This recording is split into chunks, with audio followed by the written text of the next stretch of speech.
अस्सलाम dear students and viewers, hope you are well. उम्मीद है आप सब खैरियत से होंगे। इन टुडेज लेसन, आज के लेसन में वी विल डिस्कस और वी विल रीड। आज हम डिस्कस करेंगे या हम पढ़ेंगे कुछ important points about English grammar, specially for beginners, खुसूसन बिगिनर्स के लिए जो यानी स्टार्ट में जो क्लासेस हैं 1 2 3 4 5 या 10 तक, उनके लिए स्पेशली ये क्लास है। तो वो ज़रा गौर से देखिए, क्योंकि these things, because these things are very important in English, in written English, especially in the written English। जब आप कोई टेस्ट देते हैं या फॉर एग्जांपल आमतौर पर अपने स्कूल में, कॉलेज में एक यानी टेस्ट या एग्जाम देते हैं, तो उसके लिए इन चीज़ों का समझना, इन चीज़ों को समझना बहुत ज़रूरी है। It's very important. इसमें नंबर 1 क्या है? मल्टी सिलेबल वर्ड्स, यानी वो अल्फाज जो ज़्यादा सिलेबल से बने होते हैं। सिलेबल्स पर मैंने इस चैनल पर एक क्लास बनाया है। 1 syllabic word, 2 syllabic word, 3 syllabic word. 1 syllabic word जो जुबान की एक ही हरकत से अदा हो जाए, for example go, play, eat, right. इसी तरह मल्टी सिलेबल वर्ड या मल्टी सिलेबिक वर्ड्स क्या होते हैं, उनकी पहचान कैसी होती है, तो उनको हम कैसे, उन पर हम कैसे समझ सकते हैं। तो इसलिए ये लेसन उन स्टूडेंट्स के लिए बहुत इम्पोर्टेंट है, बहुत ज़रूरी है कि वो गौर से देखें, वीडियो लास्ट तक देखें, वीडियो गौर से देखें, क्योंकि इस पर समझना बहुत ज़रूरी है। दूसरा टॉपिक है इसमें which is very important specially for beginners, beginners के लिए कैपिटलाइजेशन। कैपिटलाइजेशन हमारे जो स्टूडेंट्स हैं वो टेस्ट्स में या एग्जाम्स में अक्सर पर्चों में गलतियां करते हैं और वो कैपिटल लेटर्स को नहीं समझते हैं कि कैपिटल लेटर्स कहाँ पे इस्तेमाल हो सकते हैं। और तीसरा एक टॉपिक है पंक्चुएशन। पंक्चुएशन मार्क्स कहाँ पे लगाए जाते हैं, उनकी पहचान क्या है, उनको आप कैसे समझ सकते हैं। तो आइए स्टार्ट करते हैं। सबसे पहले multi syllable words, for example ऐसे अल्फाज जो ज्यादा सिलेबल से बने होते हैं। मसलन मैं यहाँ पे एक लफ्ज लिखता हूँ class, class room, class room. इसमें कितने सिलेबल आए हैं? इसमें 2 सिलेबल से इस्तेमाल हुए हैं। नंबर 1 है क्लास, क्लास, दूसरा है रूम। नंबर ऑफ सिलेबल मैंने यहाँ पे लिखा है, इसमें कितने सिलेबल हैं? 2 सिलेबल्स हैं। ये 2 सिलेबिक वर्ड हैं, यानी इसके दरमियान फिर हम आमतौर पर नहीं लिखते हैं, लेकिन आप ये पॉइंट याद रखें, इसके दरमियान जो लिखी जाती हैं, यानी सिलेबल के दरमियान लिखते नहीं, लेकिन आपको इस पर समझना बहुत जरूरी है कि आपको ये याद हो। तो इसे हाइफन कहा जाता है। Multi syllable words, for example classroom. Important एक और लफ्ज में यहाँ पे लिखता हूँ इम्पोर्टेंट। इम्पोर्टेंट एक लफ्ज है, ये कितने सिलेबल से बना है? आप जरा सोचिए इसमें।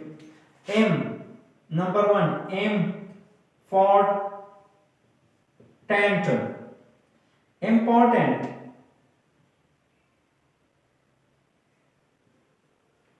इतनी सिलेबिक वर्ड है, इतनी 3 सिलेबल से बना है। इम्पोर्टेंट, इम्पोर्टेंट आप जरा देखिए, इम्पोर्टेंट ये 3 सिलेबल से बना है। मसलन एक और लफ्ज है ब्यूटीफुल, यहां पे मैं लिखता हूं ब्यूटीफुल, ब्यूटीफुल। एक कितने सिलेबल से बना है? इतनी सिलेबिक वर्ड है। फॉर एग्जांपल आप देखिए, सिलेबल को आप किसी लफ्ज को तोड़ें, उसको जरा देखिए, ब्यूटीफुल,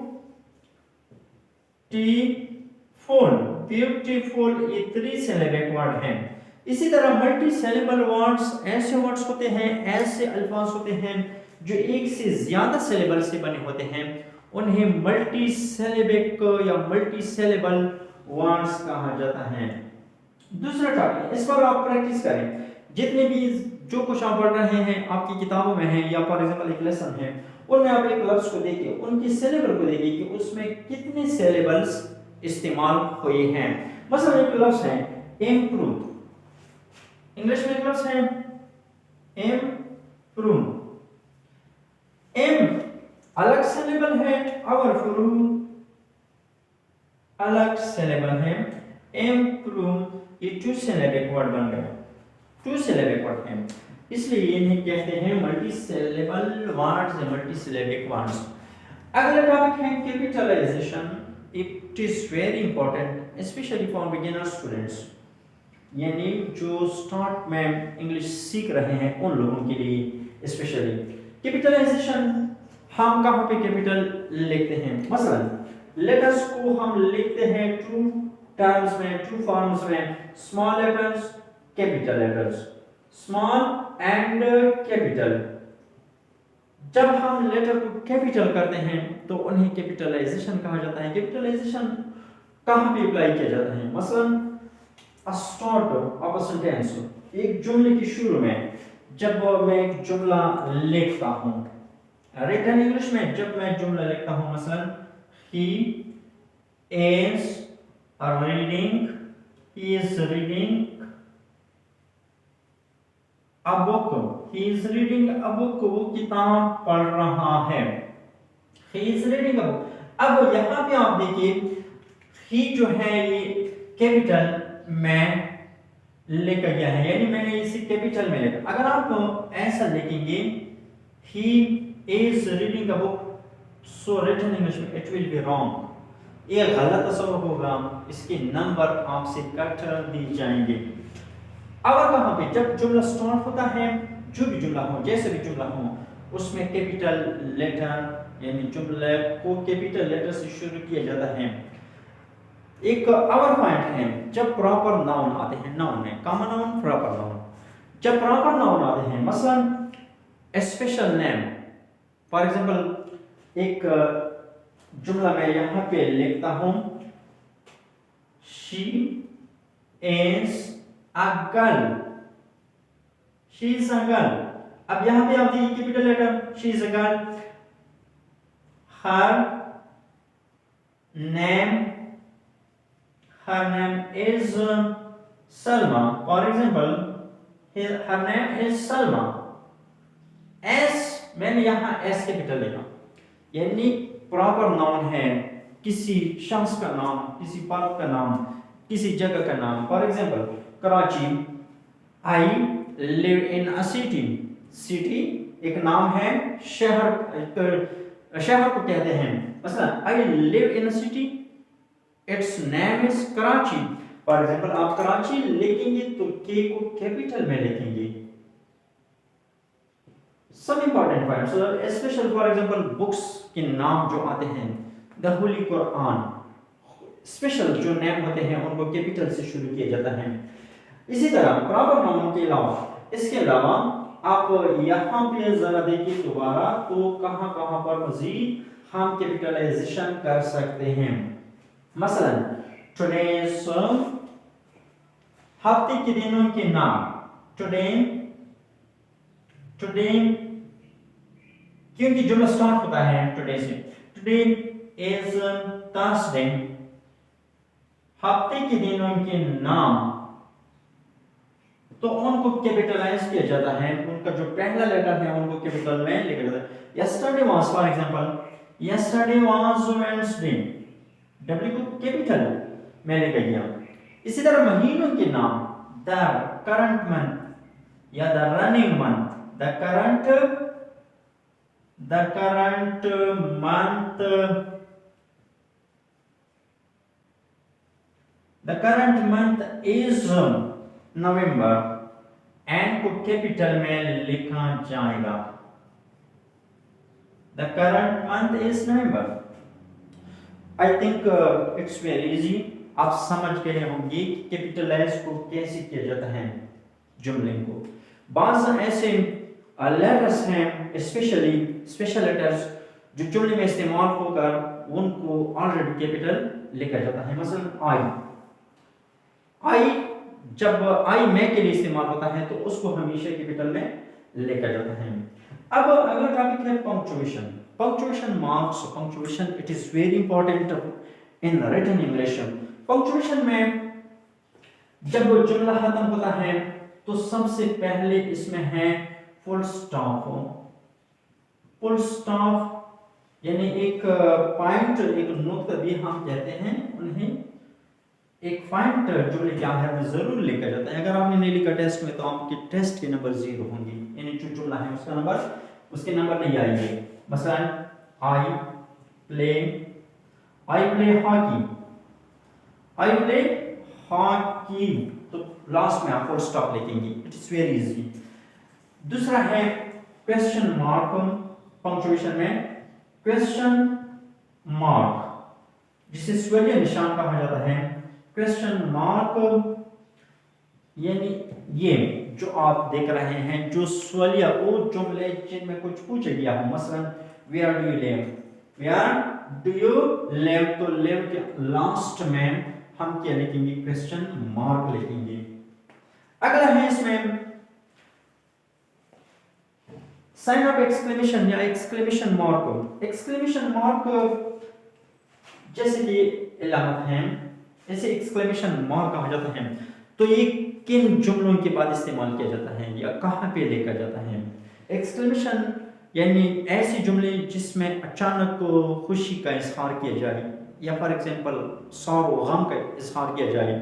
मसलन वाह, it's very interesting, it's very interesting place, या for example hurrah we have won the match. बाज़ औक़ात यानी फिर जुमलों की जो किस्में हैं, लेकिन निदाया जुमले और जो दीगर किस्मों के जुमले होते हैं उनकी बाज़ जुमलों के दरमियान में आता है। यानी for example hurrah HURRAH, we have won the match, we have won the match, तो इसके बाद यानी हुरा के बाद एक्सक्लेमेशन मार्क हम लिखेंगे। बाज़ जुमले ऐसे होते हैं फॉर एग्जांपल जिसमें हम अचानक खुशी का इज़हार करते हैं या फॉर एग्जांपल हैरानी का इज़हार करते हैं, व्हाट अ ब्यूटीफुल सीनरी, तो इसके लास्ट में हम क्या लिखेंगे, क्वेश्चन मार्क नहीं लिखेंगे, क्योंकि व्हाट यहाँ पे से बोल रहा है, लेकिन जुमला इस्तिजामिया है, इस्तिजामिया जुमला है, तो इसके लास्ट में हम साइन ऑफ एक्सक्लेमेशन लिखेंगे। तो इसी तरह पंक्चुएशंस में फिर कॉमास आते हैं, इन्वर्टेड कॉमास, जो किसी खास अल्फाज जो for example direct indirect sentences में हम लेते हैं। मसलन एक जुमला है, एक डायरेक्ट जुमला मैं यहाँ पे लिखता हूँ तो उनमें इन्वर्टेड कॉमास कैसे लेकर जाता है। मसलन जुमला है शी सेंट,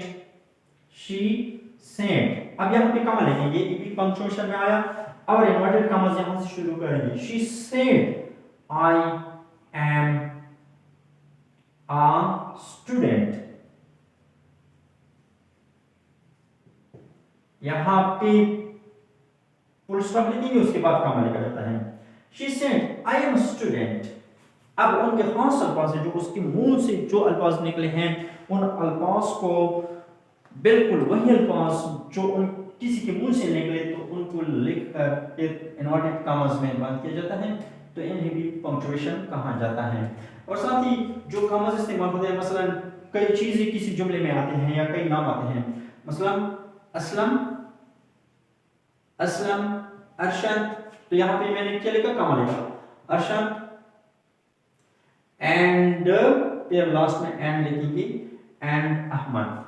इसी तरह पंक्चुएशन को लेकर जाता है। पंक्चुएशन की पहचान जरूरी है, सिलेबल मल्टी सिलेबल की पहचान जरूरी है। वर्ड्स में कैपिटलाइजेशन जहन में रखना चाहिए, कैपिटलाइज को कब कहाँ पे करना चाहिए।